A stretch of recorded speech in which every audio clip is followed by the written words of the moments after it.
hope to have God on my side, but I must have Kentucky. These are words commonly attributed to Kentucky native and American President Abraham Lincoln, born in present-day LaRue County. You might be asking yourself what Lincoln meant by these words. Historians agree that Lincoln understood Kentucky's unique position as a border state in the American Civil War, so much so that Lincoln was also quoted as saying, "I think to lose Kentucky is nearly the same as to lose the whole game," in a letter to fellow Kentuckian politician Orville Browning. However, I found Lincoln's words to have a second, underlying meaning. Those most familiar with the former president often argue that Lincoln never truly left Kentucky, as he constantly referenced the bluegrass in his writings and recorded conversations. Lincoln, perhaps better than most, understood the unique character of Kentuckians: the hope, the cunning, the ability to pick yourself back up after tragedy. Kentucky has experienced its fair share of tragedy recently. In February, eastern Kentucky was faced with dangerous levels of rainfall and flooding, leaving about 15 casualties. In May, at least 20 were killed in parts of southeastern Kentucky after a dangerous tornado, with Laurel County being hit the hardest. Even this past month, a UPS cargo plane crash in Louisville claimed 14 lives and damaged neighborhoods and businesses just south of downtown, not far at all from where we are currently standing. Yet, throughout all these events and more, Kentucky has proven to be resilient. After the floods, organizations around the state worked together to provide support for these communities in Appalachia. In Laurel County, community efforts continue to rebuild neighborhoods and towns ravaged by the EF4 tornado. Here in Louisville, people have bonded over shared tragedy and are together in their grief. Kentucky's strength is one defined and exemplified by our state motto: united we stand, divided we fall. My name is Max Corbett. I'm a senior at Trinity High School in Louisville, and I'm honored to serve as your 2025 High School KYF3 Kentucky Youth Governor. Since 6th grade, I've been participating in all of the programs that the Y has had to offer, making this KYA my 18th Y conference. The Y has transformed me from someone scared to speak in front of 10 people to now comfortable speaking in front of over 1,000. For those unsure of what to expect over the next couple of days, the Kentucky Youth Assembly is the place for you to learn about issues in the Commonwealth, gain new perspectives on the place you call home, meet new people, and practice civic engagement in the functions of our government. While I'm on this stage, I want to take the chance to address something that I think often goes overlooked. We are lucky to live in a place as diverse as the Commonwealth of Kentucky. On June 1st, 1792, Kentucky was admitted as the 15th state to the Union. Throughout these 233 plus years, Kentucky has established a unique cultural identity.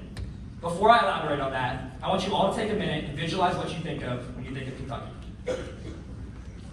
Perhaps you think of coal, common in counties like Johnson and Pike in the eastern part of our state.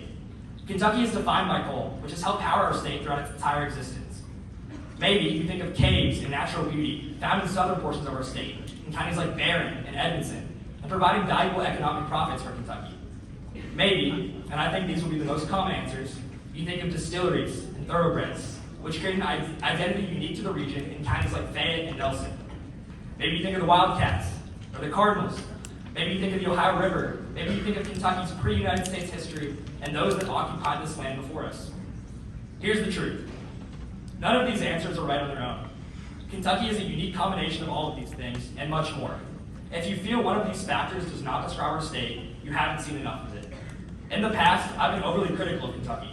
Living in Louisville, I thought I understood everything about our state, but I could not have been more wrong. Not only do all these things above ring true, Kentucky keeps moving forward with innovative ideas and constantly advancing means of production and technology.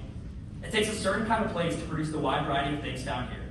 Bourbon and Ale 8, Silas House and Wendell Berry, KFC and tobacco, and Jack Harlow and Tyler Childers.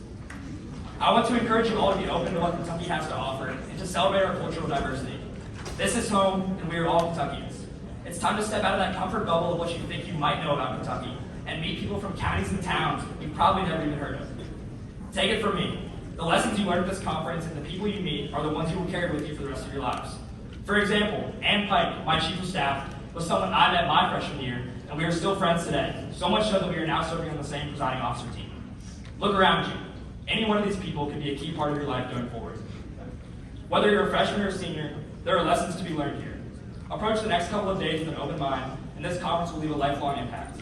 I'm honored to serve as your governor and cannot wait to see what this conference brings. Thank you.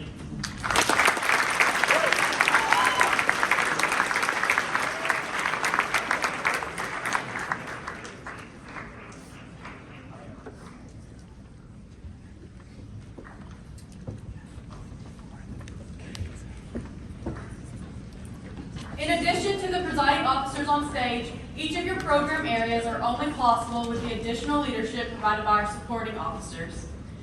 As your positions are introduced, please stand and remain standing. Delegates, please hold your applause until all positions have been read, and we will recognize them together. For the Executive Cabinet, we have our Chief of Staff, Ann Pike.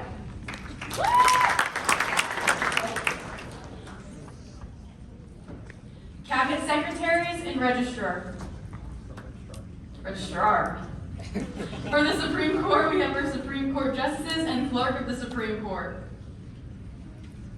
For the Media Corps, we have our Assistant Editors. For our Commonwealth and Bluegrass Chambers, we have our Clerks of the House and Senate, Committee Chairs, and Doorkeepers. Lastly, we have our Conference Life Committee representatives. Please give a round of applause to all your supporting officers.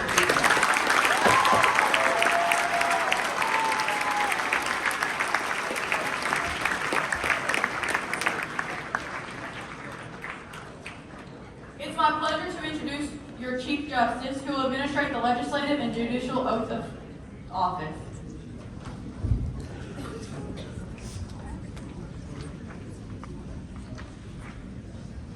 At the start of their service, state officials are sworn in with an official oath of office.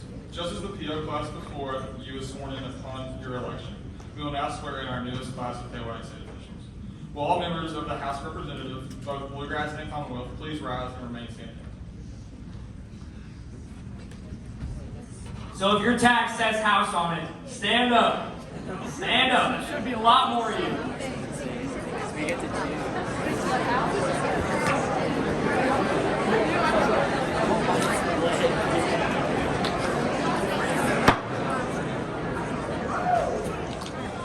Alright. Will all senators, both Bluegrass and Commonwealth, please rise and remain standing as well.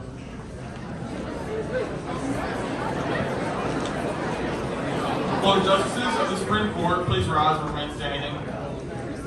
Will all secretaries of the governor's cabinet please rise and remain standing? Will all registrars, clerks, doorkeepers, and other parliamentarians rise and remain standing? Those who are standing represent the state officials of KOA. Now, for those serving as private citizens, all lobbyists, attorneys, and media groups members, I'd like to invite you to pledge to serve the Commonwealth above all in your roles by joining in the oath. Please rise and remain standing along with your state officials. Raise your right hand and repeat after me. I do solemnly swear that I will support the Constitution of the United States and the Constitution of the Commonwealth and be faithful and true to the Commonwealth of Kentucky so as long as I continue to citizen thereof. And that I will faithfully execute to the best of my ability my position according to law. And I do further solemnly swear that since the adoption of the present Constitution, I, being a citizen of this state, have not fought a duel with deadly weapons. Within this state, nor out of it. Nor have I sinned or accepted a challenge. To fight a duel with deadly weapons. Nor have I acted as a second in carrying a challenge. Nor aided or assisted any person thus offending. So help me God.